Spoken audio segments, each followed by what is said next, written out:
Pokoknya kalau kepada kematian Yesus itu banyak deh mengolok. Karena setan juga di sini paling takut. Setan tidak akan pernah kalah kalau Yesus tidak mati tersalib. Itu sebabnya, saudaraku, apa yang Tuhan firmankan kepada iblis yang masuk dalam ular di Taman Eden, engkau akan mematuk tumitnya, tapi anak perempuan itu akan menghancurkan kepalamu.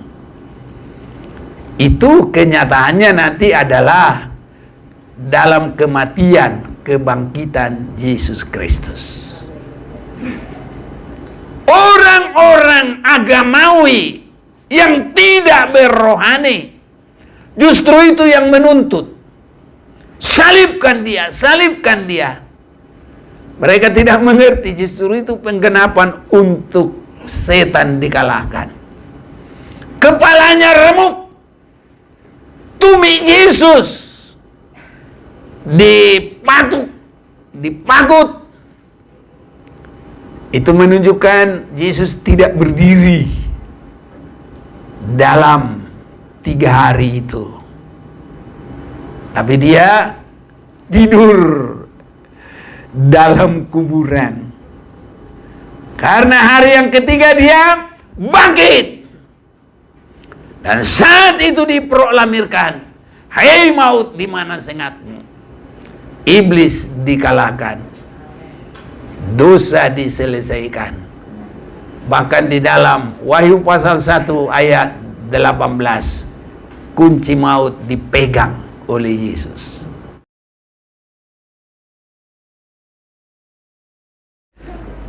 Kiranya Tuhan Yesus memberkati kita semua. Saudara-saudaraku, kita akan bersama membaca Perjanjian Baru, surat kepada jemaat di Kolose. Jemaat yang diperuntukkan menyembah Tuhan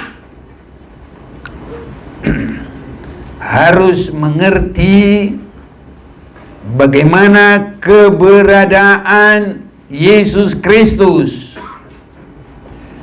Dalam Kolose pasal 1 mulai 15 sampai dengan 20, Yesus Kristus itu adalah terutama, saudara-saudaraku. Itu sebabnya tadi kita pertama sekali menyanyi, mau berdoa pembukaan. Apa tadi nyanyi kita?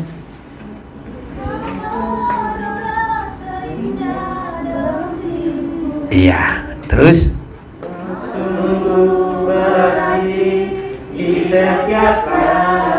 Amin. Kiranya ini boleh berkembang terus dalam kita. Iya. Oke, nanti lagi ya. Tapi Yesus yang terindah, Yesus yang terutama, anugerahnya terus melimpah bagi kita.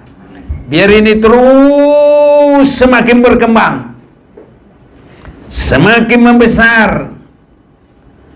Tadinya pandangan kita adalah pandangan dekat. Apa itu pandangan dekat? Itulah yang kita lihat sekarang. Paling dekat. Kita lihat mobil-mobil bagus, ada keinginan untuk itu. Kita lihat rumah mewah, ada senang melihat itu. Kita lihat banyak hal. Saudaraku, ada keinginan untuk itu. Tetapi harus berubah. Yesuslah yang terindah. Dan ini harus berkembang. Ini saudaraku. Jadi kekristenan kita bukan cuma datang keluar. kebiasaan, tidak rasa apa-apa. Tapi kita harus benar-benar sampai merasakan yang luar biasa. Ini saudara-saudaraku, hal yang luar biasa. Kalau Yesus itu jadi praktek terindah, kalau Yesus itu praktek terindah bagi kita, maka yang pertama kita cari ya Dia. Yang pertama kita harus kerjakan hubungan yang baik kepadanya. Ibadah kita ini juga kita semua harus sehati supaya kita semua di dalam Tuhan. Karena ada jaminan. Matius pasal yang ke-18 ayat 20. Di mana 2-3 orang berhimpun atas namaku, di situ aku ada di tengah-tengah mereka. Ini saudaraku. Jadi kalau kita beribadah, ya sehati semua, fokus kepada Tuhan. Terarah. Kalau ada ganjalan-ganjalan di hati, minta ampun, selesaikan. Harus sampai benar-benar kita merasakan Yesus itu yang terbaik, yang terindah. Kalau Dia bilang jangan simpan kemarahan, ya jangan. Jangan simpan sakit hati, ya jangan. Jangan simpan iri dengki, ya jangan. Ini saudara-saudaraku, ini praktek Yesus yang terutama. Jadi kalau hanya di dalam mulut, yaitu pembuktiannya, tidak ada perbaikan, selalu iri, selalu dengki, selalu ada perselisihan, selalu ada gap, nggak ada hadirat Tuhan.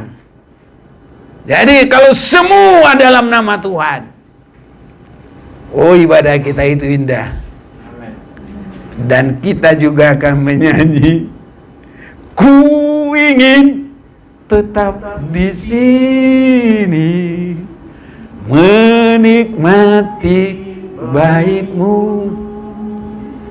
Ku ingin tetap di sini dan memandang indah wajah-Mu. Jadi kalau simpan-simpan kesalahan orang, ya kalau ada sakit hati, belum mau berdamai, belum beres, ada sombong, tinggi hati, aku lebih hebat, kau rendah. Yesus berlomba bukan ketinggi, saudaraku. Yesus berlomba tidak menganggap kesetaraannya dengan Allah. Dia merendahkan diri, dia turun dari derajat yang sangat tinggi, yang terutama, kepada derajat manusia yang terbuat dari bumi, dari tanah liat. Luar biasa. Nah, di sini kita kalau berkembang, itu namanya Yesus yang termulia, Yesus yang terutama dalam hidup kita, saudara-saudaraku. Dan ibadah orang yang begini ini rasanya indah sekali. Bisa saudaraku dirasakan oleh tetangga-tetangga. Ada kuasa Tuhan mengalir. Nah, tapi kalau nggak ada kuasa Tuhan mengalir, orang dengar, orang benci.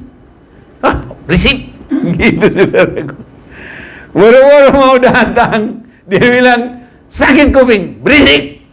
Tapi kalau ada kuasa Tuhan, ada urapan Tuhan, sangat indah. Baik, kita mau baca dulu. Saya baca 15, saudara baca 16, nanti yang ke-20 kita sama-sama ya. 1, 2, 3, aku baca.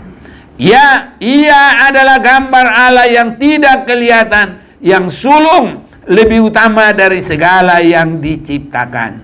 Karena di dalamnya telah diciptakan segala sesuatu yang ada di surga dan yang ada di bumi, yang kelihatan dan yang tidak kelihatan, baik singasana maupun kerajaan, baik pemerintah maupun penguasa, segala sesuatu diciptakan oleh Dia dan untuk Dia. Dia adalah lebih dahulu dari segala sesuatu, dan segala sesuatu ada di dalam Dia. Ia Maha Tubuh, yaitu jemaat. Dialah yang sulung, yang pertama bangkit dari antara orang mati, sehingga Dia yang lebih pertama dalam segala sesuatu. Karena seluruh kepenuhan Allah berkenan diam di dalam Dia bersama kita, dan oleh Dialah Ia memperdamaikan segala sesuatu dengan dirinya, baik yang ada di bumi maupun yang ada di sorga, sesudah Ia mengadakan pendamaian oleh darah salib Kristus. Saudara-saudaraku, saya semakin melihat bahwa sebenarnya di dalam Alkitab ini intinya semua adalah Yesus adalah Tuhan. Itu sebabnya tadi malam disampaikan bahwa sejak dari perjanjian lama hal-hal yang menunjukkan mengarah kepada Yesus, khusus di dalam ayat 20 itu, segala sesuatu Dia menyatukan, memperdamaikan oleh darah salib Kristus. Di sini ini adalah kuasa bagi iman orang percaya, tapi kebodohan bagi orang yang tidak percaya. Itu sebabnya kalau sudah mulai kepada salib itu, ada yang mengolok, masa Tuhan mati? Ada yang begitu. Pokoknya kalau kepada kematian Yesus itu banyak deh mengolok. Karena setan juga di sini paling takut. Setan tidak akan pernah kalah kalau Yesus tidak mati tersalib. Itu sebabnya, saudaraku, apa yang Tuhan firmankan kepada iblis yang masuk dalam ular di Taman Eden, engkau akan mematuk tumitnya, tapi anak perempuan itu akan menghancurkan kepalamu. Itu kenyataannya nanti adalah dalam kematian, kebangkitan Yesus Kristus. Orang-orang agamawi yang tidak berrohani justru itu yang menuntut, salibkan dia, salibkan dia. Mereka tidak mengerti justru itu penggenapan untuk setan dikalahkan. Kepalanya remuk, tumit Yesus dipakut. Itu menunjukkan Yesus tidak berdiri dalam 3 hari itu, tapi dia tidur dalam kuburan. Karena hari yang ketiga dia bangkit, dan saat itu diproklamirkan, "Hai maut, di mana sengatmu?" Iblis dikalahkan, dosa diselesaikan. Bahkan di dalam Wahyu pasal 1 ayat 18, kunci maut dipegang oleh Yesus. Nah, ini saudaraku. Jadi kalau kita lewat, kunci maut dipakai, tutup semua pintu maut. Karena kita tempatnya adalah di surga, saudara-saudaraku. Sangat beruntung. Makanya Yesus itu terutama. Bahkan dialah yang awal dari penciptaan. Dan dialah penutup di dalam kitab Wahyu. Dia datang menghakimi semua manusia, mengakhiri semua dunia ini. Makanya dia yang awal dan akhir. Kalau dalam abjadnya Yunani, Alfa Omega. Alfa itu A. B, beta. Kalau apa itu yang terakhir itu omega. Nah, ini sudah huruf terakhir. Ini kalau huruf Latin A sampai Z, gitu saudaraku. Itu Yesus semua di situ. Makanya kita di sini keutamaan Kristus. Di tengah juga adalah kelahiran Yesus dengan lengkap silsilahnya mulai dari Adam, kemanusiaannya itu Lukas pasal 3 jelas semua. Kerajaannya, karena raja itu mulai diakui adalah Raja Daud. Nah, itu dalam Matius pasal 1. Sangat jelas sekali. Dan sesudah kematian dan kebangkitannya, apa yang kita baca ayat 20 itu, dan oleh dialah ia memperdamaikan segala sesuatu dengan dirinya, baik yang ada di bumi maupun yang ada di surga, sesudah ia mengadakan pendamaian oleh darah salib Kristus. Itu artinya dia sudah merombak semua yang lama dan membangun yang baru dalam korban kematiannya. Ini. Jadi segala sesuatu itu boleh terjadi sesudah ia mengadakan pendamaian oleh darah salib Kristus. Haleluya. Oh, nakutin dia, enggak apa-apa saudaraku. Haleluya. Jadi korban pendamaian darah salib Kristus itu, di situ keutamaan Kristus. Itulah yang tidak bisa dijangkau oleh setan. Kalau harta benda, malah dia tawarkan. Kalau kamu mau menyembah saya kasih semua dunia ini. Nggak tanggung-tanggung saudaraku. Kalau saya lihat 5 benua ini, Asia, Afrika, Amerika, Asia, Australia, tambah lagi Eropa, tambah lagi Antartika, semua mau dikasih saudaraku. Kita di Jakarta aja cari tanah 500 meter susahnya bukan main. Nah ini semuanya saudaraku. Apalagi di tempat elit sana, aduh. Kalau kita dapat 500 meter langsung kita bangun gereja kan luar biasa saudaraku. Ya, inilah. Jadi kalau masalah harta saudaraku, iblis malah mau kasih hadiah kepada Yesus. Aku berikan. Nggak ada syarat itu saudara-saudaraku. Dia mau tuh. Satu yang tidak bisa dia jangkau, rendah hati, meniadakan diri, menyangkal diri, karena dia akan sombong sampai selama-lamanya. Itu sudah tertutup dosanya. Karena malaikat itu nggak ada pengampunan saudaraku. Sekali berdosa, habislah. Makanya kita ini sangat beruntung.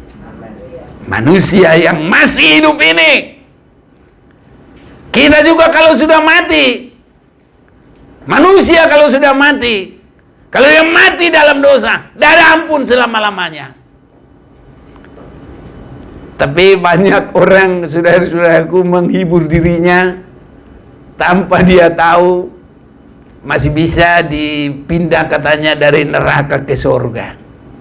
Kalau banyak yang mendoakan dia. Makanya senang yang punya anak supaya mendoakan orang tua. Ya diajari semua. Jadi nanti supaya sudah mati ada yang doain. Doain di rumah, doain di kuburan. Nah, tambah banyak lagi cucunya, tambah senang dia. Tapi Alkitab berkata dalam 2 Korintus 5 ayat 10, kita semua harus nyata dalam tata pengadilan Kristus supaya semua orang menerima sesuai perbuatannya waktu di dalam hidupnya. Bukan sudah mati, saudaraku. Jadi kalau sudah mati juga, kalau meninggal dunia, nggak usah lagi doa-doain.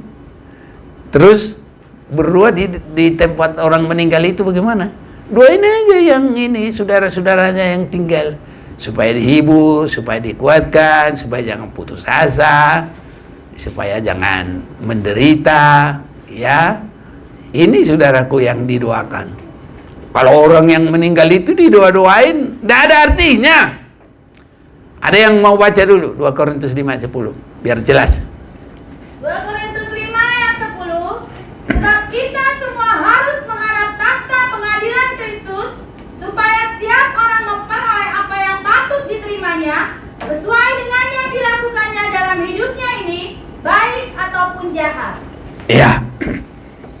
Inilah saudara-saudaraku. Itu sebabnya di dalam Yesus itulah nyata kasih Allah. Allah itu pengasih dan penyayang. Kalau dalam bahasa orang sana, Rahmani dan Rahimi.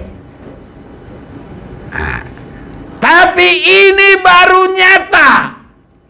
Kalau Yesus sudah datang ke dunia, ini saudara-saudaraku. Kalau Yesus belum datang ke dunia, praktek kasih Allah itu belum ada. Karena kalau kita lihat mulai dari penciptaan, Allah menciptakan langit bumi, itu pun nanti harus dalam dia berfirman. Nah, itu harus ada Yesus. Karena pada saat itu Yesus itu adalah firman. Nah, sampai Yesus datang, kita lihat tidak ada pengampunan, nggak ada. Yang ada adalah Taurat. Taurat itu hanya menunjuk sebagai petunjuk. Contohnya di perempatan jalan kita lihat petunjuk jalan.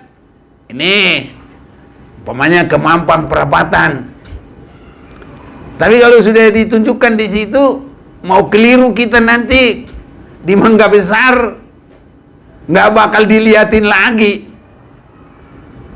Walaupun dia maha pengasih, tapi kalau Yesus sampai kemanapun kita diikuti, dia adalah gembala yang agung. Ini saudaraku, domba satu yang terhilang, ditinggal yang 99, dicari yang satu. Luar biasa saudaraku. Makanya kasih Allah itu nyata sesudah di dalam Yesus Kristus. Saya semakin melihat kalau kita benar-benar percaya kepada Yesus, kita ini sangat beruntung saudaraku. Dan tidak ada lagi jalan yang lain. Yohanes 14 itu ayat 6. Yesus berkata, akulah jalan kebenaran dan hidup. Tidak ada seorang pun yang sampai kepada Bapa kalau tidak melalui saya, kata Yesus. Tidak bisa ditawar-tawar lagi saudaraku. Makanya orang bilang itu palsu. Ya terserah. Kita nggak boleh marah. Kita nggak boleh sakit hati. Haleluya. Kalau kita sudah merasa satu makanan enak, ya sudah, enak aja. Malah nggak usah gembur-gembur saudaraku, apalagi marahin orang. Syukur-syukur jangan diambil. Nah, biar untuk saya sama dengan makanan yang enak, malah diumpetin. Ngapain kita marah saudaraku? Mau dia bilang enggak, mau dia bilang apapun, udah. Pokoknya pengalaman kita enggak boleh digoyahkan. Ini yang terutama saudaraku. Ini kita mengiring Tuhan. Apalagi berantem bunuh-bunuhan, merendahkan orang, kafir-kafirkan orang. Jangan. Gak boleh. Silakan. Justru kita akan mendoakan dia. Dalam minggu yang lalu kalau masih ingat,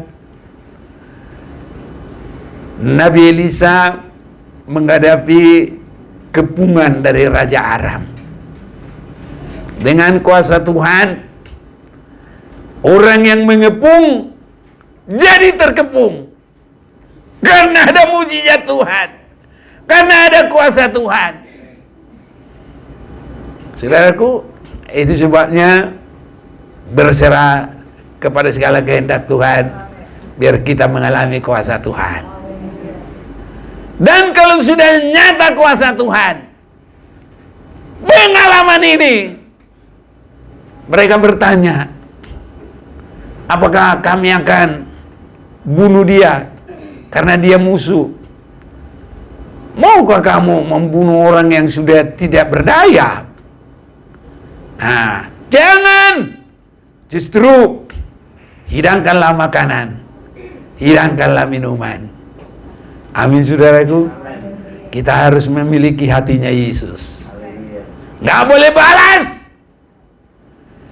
Justru yang memusuhi kita, bagaikan mengepung kita, berikan hidangan, makanan dan minuman. Ini, saudaraku, kalau belum mampu bikin hidangan, minimal jangan membalas jahat dengan jahat. Tapi kalau sudah lebih mampu, berikan hidangan. Haleluya, saudaraku. Nah, ini ada lagi meningkat. Harus sampai begitu kita. Wah, kalau udah begini nanti terjadi semua sampai muka-muka kita ini berubah, saudaraku. Muka-muka keriput jadi mulut, saudaraku. Ya, kalau di luar Tuhan, ini kantong mata pada turun semua. Tapi kalau dalam Tuhan, tetap masih kelihatan menyinarkan kasih Tuhan. Indah, saudaraku. Nah, jadi kalau di dalam Tuhan, dalamnya bagus, luarnya juga bersinar. Ini. Jadi, kalau Tuhan itu kan, kita menyanyi, sinar kemuliaan-Mu Bapa, itu mau pindah kepada kita, saudaraku. Kalau kita hidup mau menurut kehendak Bapa, ada sinar kemuliaan Bapa dalam kehidupan kita, sehingga kita menyanyi, kulihat di wajah-Mu apa?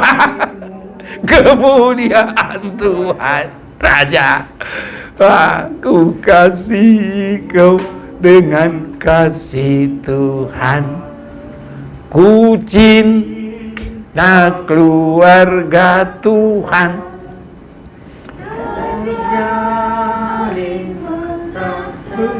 Benar enggak? Benar enggak? Benar ya, enggak boleh bohong. Jangan sebentar nanti marah-marah. Harus ramah-ramah. Ini yang indah, saudaraku. Semua saling mengasihi, betapa senang ku menjadi keluarganya Tuhan. Nah, ini. Jadi kita semua harus rela disucikan, maka bertobat minta ampun. Kalau hati kita disucikan, ada Roh Kudus, dari situlah nanti buah-buah roh. Yang pertama adalah kasih. Kasih sampai mengampuni orang yang menyerang, tidak membalas, justru mengadakan hidangan, makanan, minuman. Enak, saudaraku. Jadi kita yang sudah segar, dia juga segar, terangkat. Dia juga udah ketakutan. Kita ini mau dibunuh nih. Tapi musuh pun jangan ada ketakutan, aman. Ini, saudaraku, kalau melihat kehidupan kita, haleluya. Nah, makanya kalau suami istri aja juga, waduh, saling maju bibir ke depan. Nggak aman, saudaraku. Aduh, sangat tidak senang. Abang, Bagus enggak kalau maju bibir ke depan? Sini saudaraku, ngeri. Mau ngomong salah, mau diam salah, semua serba salah. Tapi kalau hatinya bersih, enak saudaraku. Ada sinar kemuliaannya Tuhan. Orang merasa terayomi. Orang yang sudah terkepung juga aman saudaraku. Sampai mereka mau makan. Nggak seperti ikan yang diobok-obok nggak mau makan. Ikan kalau diobok-obok mana mau makan? Tunggu dulu. Oh, mabok. Mabok saudaraku. Jadi ditunggu dulu mabuknya hilang, ditunggu dulu sampai tenang, sampai dia rasa segar, baru dia makan. Tapi kalau dekat Tuhan, orang Arab itu langsung aman. Makan, minum, baru suruh pulang. Tapi justru itu tidak pernah lagi terjadi serangan. Mereka bertobat. Aman saudaraku. Jadi kalau bertobat itu bukan kita paksa. Lakukan yang baik. Seringkali kita pengen paksa. Harus ini, harus ini. Itu Taurat.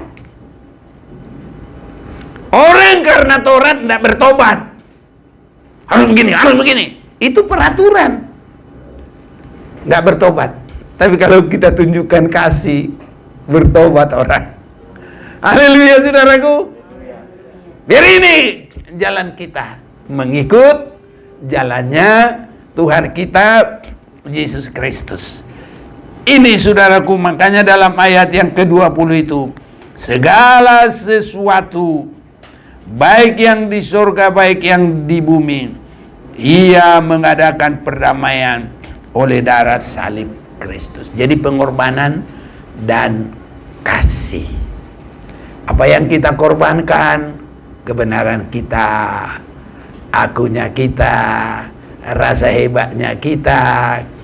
Jadi kita harus bisa menurunkan. Nah ini saudaraku, turun. Ini yang susah. Iblis nggak bakal bisa saudaraku, nggak bisa. Sampai kapan? Selalu membunuh, selalu sombong, selalu ya akunya itu tidak bisa tidak. Sampai nanti terakhir dia ingin semua menyembah dia, tapi tidak bisa kalau kita mau menyembah Tuhan. Ini saudara-saudaraku. Jadi kita nggak tunduk kepada setan, karena lebih besar yang ada pada kita roh. Kalau kita sudah masuk dalam pertobatan, menyesali dosa-dosa, menyerahkan diri kepada Tuhan, Roma pasal 12, kita mengerti membedakan yang baik dan jahat, kita dipenuhi dengan Roh Kudus, maka Roh Kudus dan firman yang ada pada kita lebih besar dari apapun iblis antikris, dan kita menjadi pemenang. 1 Yohanes 4 ayat 4. Ayo tolong.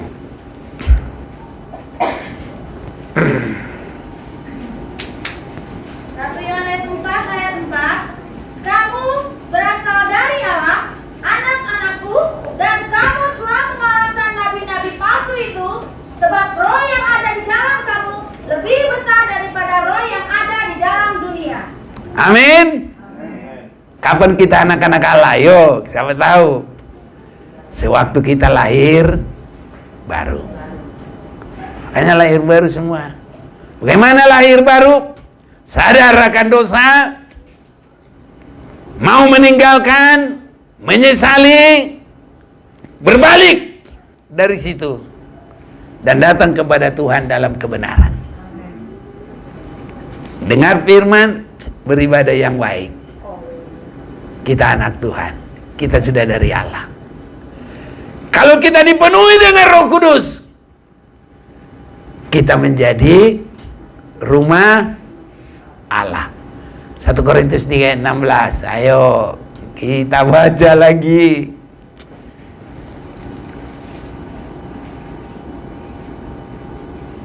1 Korintus 3 ayat 16. Tidak tahukah kamu bahwa kamu adalah bait Allah dan bahwa Roh Allah diam di dalam kamu?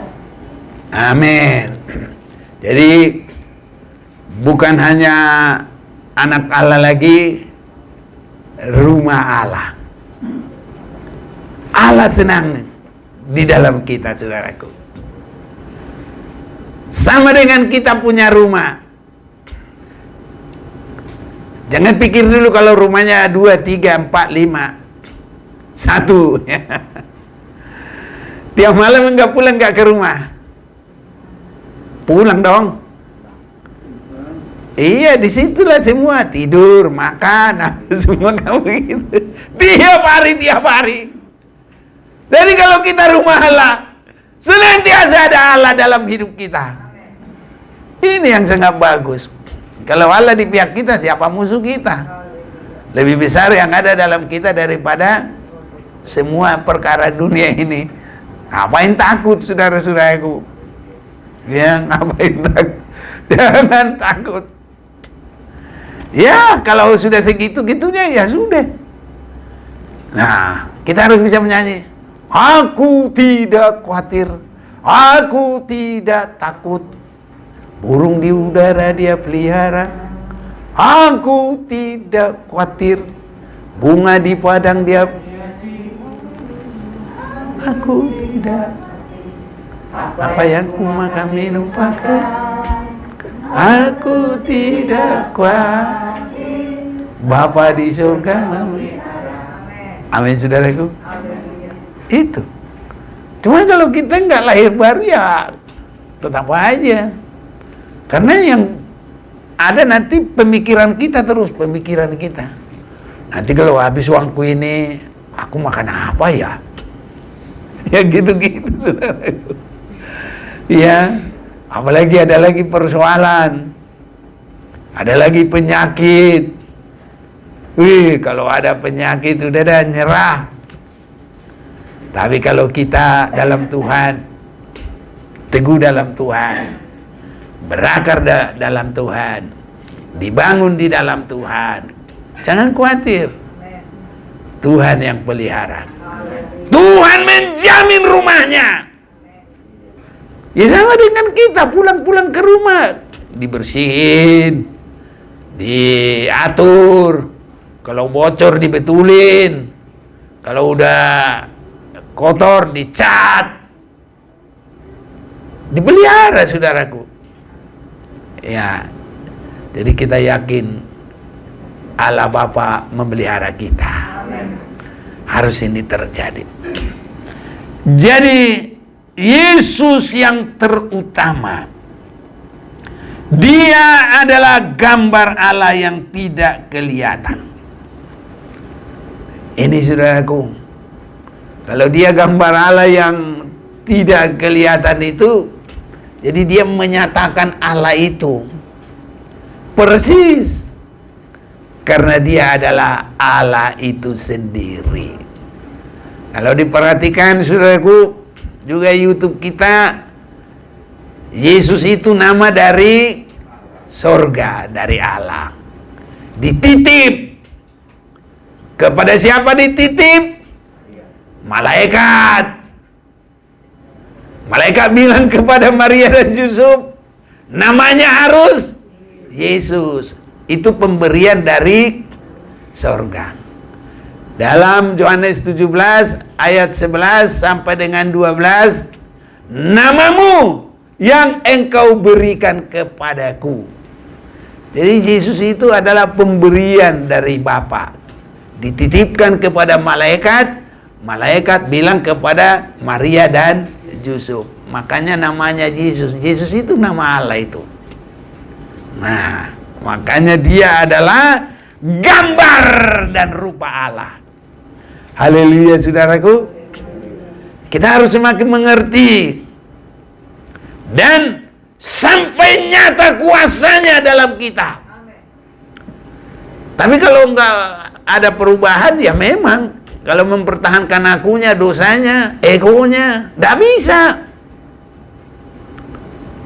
Itulah sebabnya Allah sangat meninggikan Dia. Karena apa? Dia merendahkan dirinya. Di situ saudaraku, iblis nggak bisa lagi. Orang yang pengikut iblis nggak bisa. Tapi kalau kita berserah kepada Tuhan, tidak ada yang mustahil. Semua kita dirubah sampai segambar dengan Allah. Nah, Yesus gambar Allah, kita terima firman Allah, kita juga akan segambar dengan Allah. Inilah pekerjaan Allah, mulai dari sejak manusia pertama, segambar dengan Allah. Yesus itu dah gambar Allah. 1 Yohanes 3 ayat 1 sampai dengan 2. Nanti kita akan serupa dengan Yesus. Nah, di sini saudaraku, luar biasa. Jadi Yesus adalah gambar Allah. Ya, kita juga nanti. Jadi dia yang sulung, dia terutama mengalami berkat itu. Tapi kita juga dengan berkat itu, kita juga akan ikut, saudaraku. Nah, 1 Yohanes 3 ayat 1 sampai 2. Ayo. Lihatlah betapa besarnya kasih yang dikaruniakan Bapa kepada kita, sehingga kita disebut anak-anak Allah, dan memang kita adalah anak-anak Allah. Karena itu dunia tidak mengenal kita, sebab dunia tidak mengenal Dia. Saudara-saudaraku yang kekasih, sekarang kita adalah anak-anak Allah, tetapi belum nyata apa keadaan kita kelak.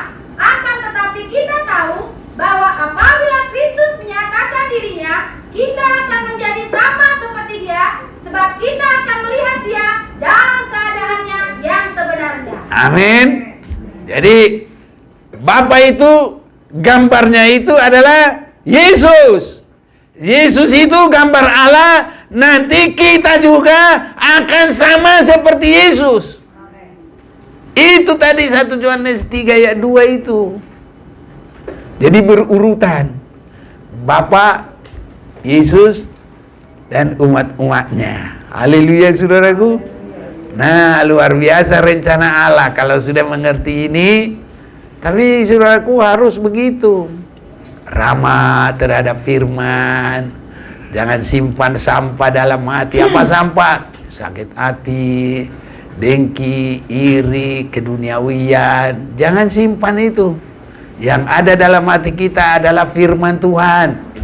Roh Allah. Allah yang punya kita. Kita rumah Allah. Allah ada di dalam kita.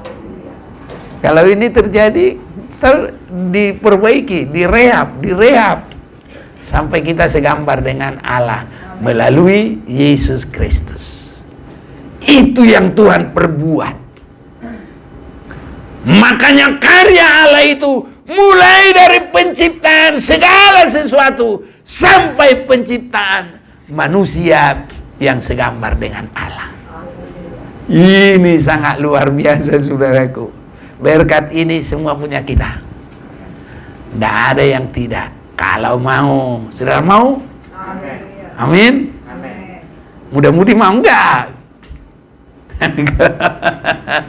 Ngerti apa bengong? Tuhan Yesus memberkati mudah-mudi. Amin. Amin gitu dong. Loh, masa mau nonton sepak bola suaranya paling kencang? Tuhan Yesus memberkati mudah-mudi. Yang kencang dong. Tuhan Yesus memberkati mudah-mudi. Mana yang remaja ikut semuanya. Tuhan Yesus memberkati muda-mudi dan remaja. Haleluya. Gitu. Baru jam berapa lapar?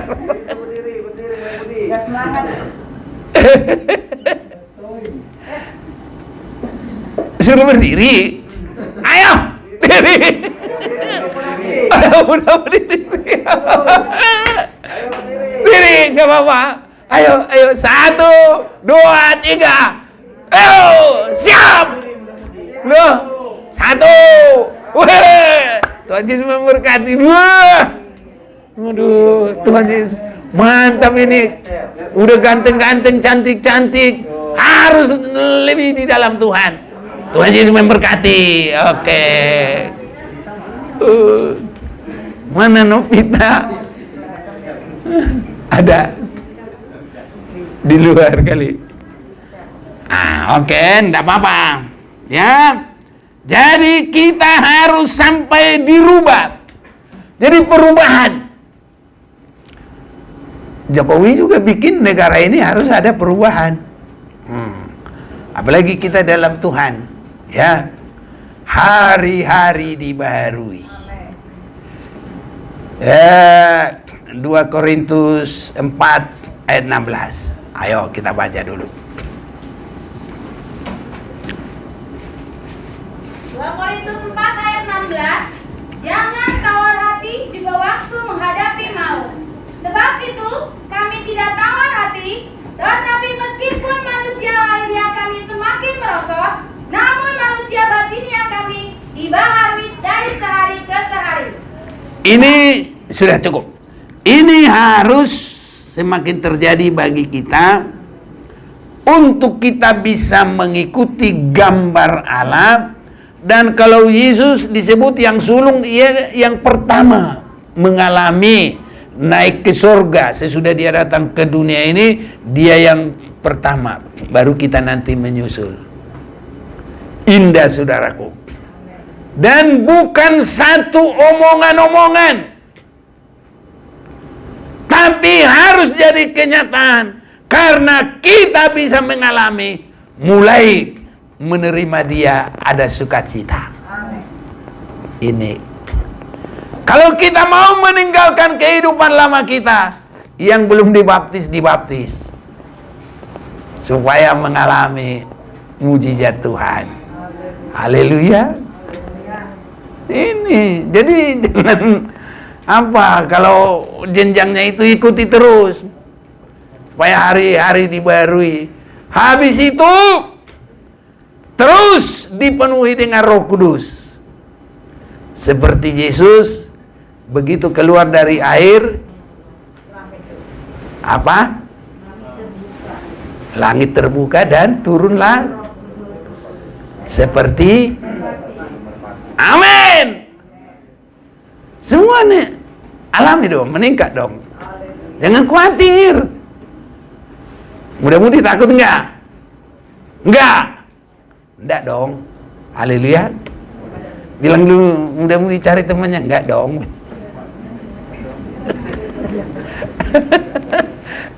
Excel, kamu ngomong sama siapa? Ini sama dia dong. Ke depan, ayo. Kamu belum ngomong. Enggak dong, bilang coba ya. Kakak Luis, ayo. Ayo dong. Mantap. Nah, mana yang di belakang sana? Enggak dong, harus begitu. Enggak dong. Enggak takut. Aku enggak khawatir, bilang. Haleluya. Indah di dalam Tuhan. Kalau Yesus yang pertama, kita akan mengikut dia. Dan nanti kita akan melihat kebaikan dan kebaikan Tuhan. Dalam arti, karena di dalam dia telah diciptakan segala sesuatu. Itu nanti kita mengalami pengalaman-pengalaman baru. Pengalaman baru. Nah, kalau yang sudah tua-tua, pengalamannya baru, tapi tadi dalam 2 Korintus 4 ayat 16, yang jasmaninya merosot. Tapi biar yang tua-tua, rohaninya juga meningkat. Bagaimana enggak merosot? Rambutnya aja enggak bisa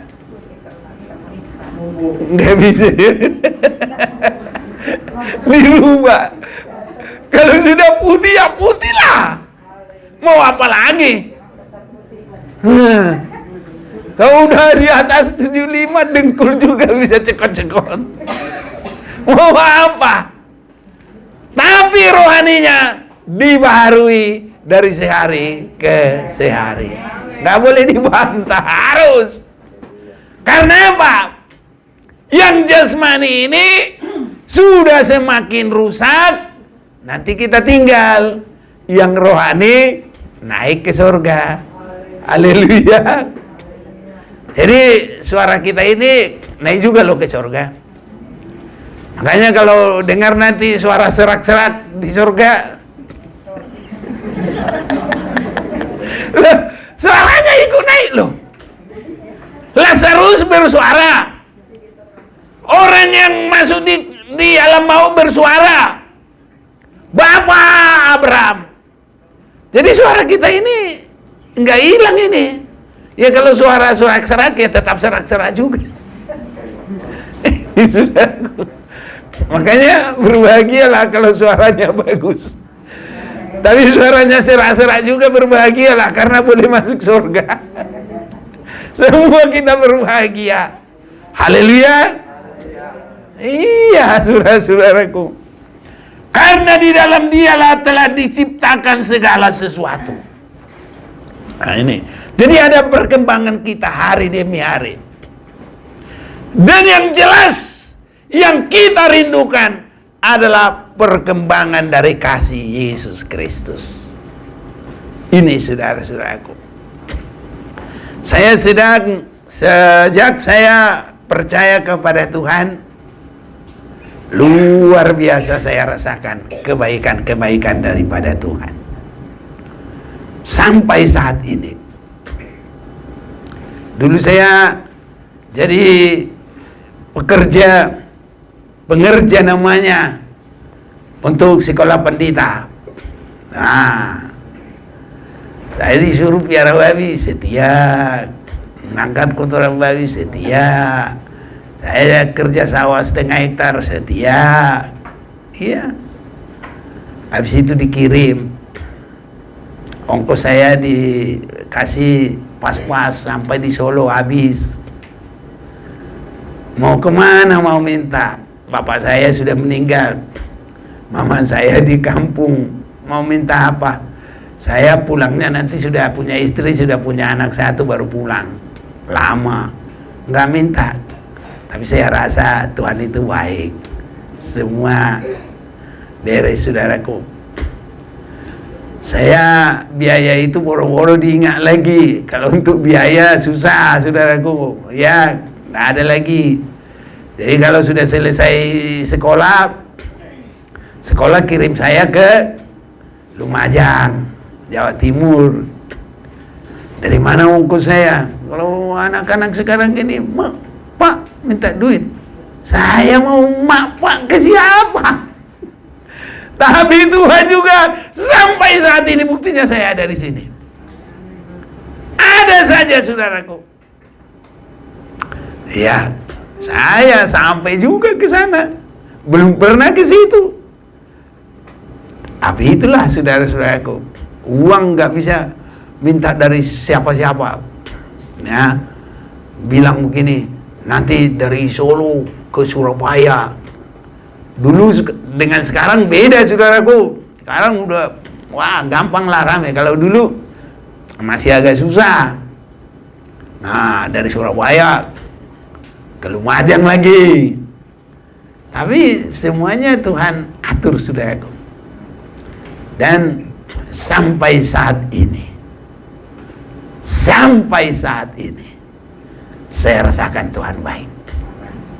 Bukan karena ya ada stok, bukan karena saya kerja, bukan karena apa, tapi melayani Tuhan, Tuhan baik sampai saat ini.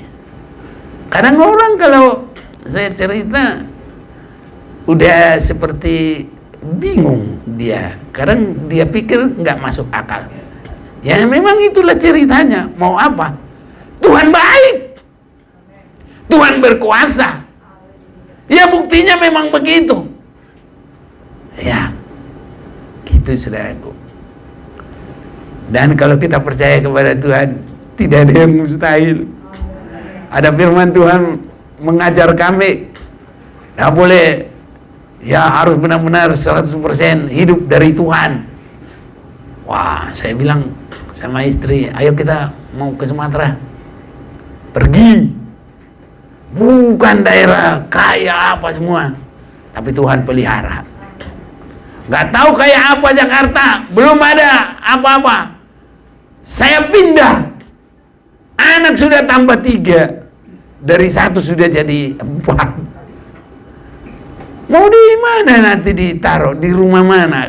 Gak ada gaji, gak ada apa-apa. Tapi sampai sekarang ya buktinya dipelihara Tuhan. Tidak ada yang mustahil. Bagi Tuhan tidak ada yang mustahil. Makanya jangan khawatir. Kalau ibadah yang benar-benar tergembala, ya, makanya harus lebih setia, lebih sungguh-sungguh, lebih terang, lebih jelas, tergembala. Tuhan gembalaku, takkan kekurangan aku. Siapa takut? Jadi itu sebabnya bukan karena hebatnya modal kita, bukan karena besarnya usaha kita, karena berkat Tuhan lah yang bikin kaya. Amsal 10 ayat 23. 20 berapa? Ayo baca dulu tolong dah. Nah, Amsal 10 ya 22. Siapa yang baca? Yuk. Amsal 10 ayat 22. Berkat Tuhanlah yang menjadikan kaya, susah payah tidak akan menambahinya. Amin. Jangan khawatir.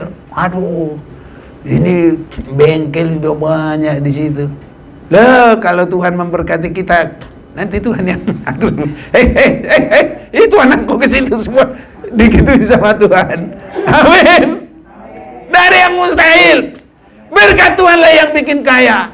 Makanya kalau ada di situ banyak, jangan langsung marah-marah, jangan sedih, jangan sakit hati, biarin aja. Semakin banyak nanti Tuhan semakin berkati kita. Semakin banyak saingan, nanti mereka semakin berkata. Lama-lama tinggal mau bersaksi kita. Nanti dia bilang, kamu bikin pelaris ya? Ya, bilang, mana ya? Aku mau ke sana. Begitu kita bilang Tuhan, lari dia. Kalau ke dukun, langsung dia ikut. Kita cerita, tinggal cerita aja. Aku tergembala, aku setia melayani, aku setia beribadah. Langsung takut dia. Tapi kalau dia mau diberkati Tuhan, mau dia ikut. Jadi umat Tuhan yang diberkati juga sama seperti kita. Jadi berkat Tuhanlah yang bikin kaya tanpa susah payah. Nah, karena Tuhan itu selalu mencipta bertambah-tambah hal-hal yang baik. Itu sebabnya kita terus meningkat. Disebut dewasa itu dari perkembangan, dari lahir, anak-anak, remaja, lama-lama dewasa. Itu perkembangan. Tuhan akan membawa kita dalam hal ini. Jadi berkat-berkatnya juga begitu. Semakin kita dipercaya Tuhan, semakin diberkati. Bagi Tuhan tidak ada yang mustahil. Bukan karena hebatnya, semuanya modal kita, tapi Tuhan sanggup. Dari tidak ada menjadi ada. Inilah Tuhan kita. Makanya semua sungguh-sungguh beribadah. Mudah-mudi beribadah sungguh-sungguh.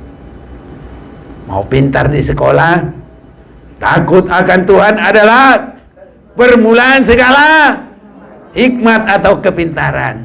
Amsal 1 ayat yang ke-7. Wih, ada yang tahu. Ayo baca. Takut akan Tuhan adalah permulaan pengetahuan, tetapi orang bodoh menghina hikmat dan didikan. Amin. Percaya enggak yang sekolah? Amin. Iya. Makanya lebih baik, lebih sungguh-sungguh. Jangan lihat yang lain-lain, lihat Tuhan. Aku melayani ini karena Tuhan. Gitu saudaraku. Haleluya. Aku main musik karena Tuhan. Aku singer, aku kolektan, aku mengoperasikan overhead karena Tuhan.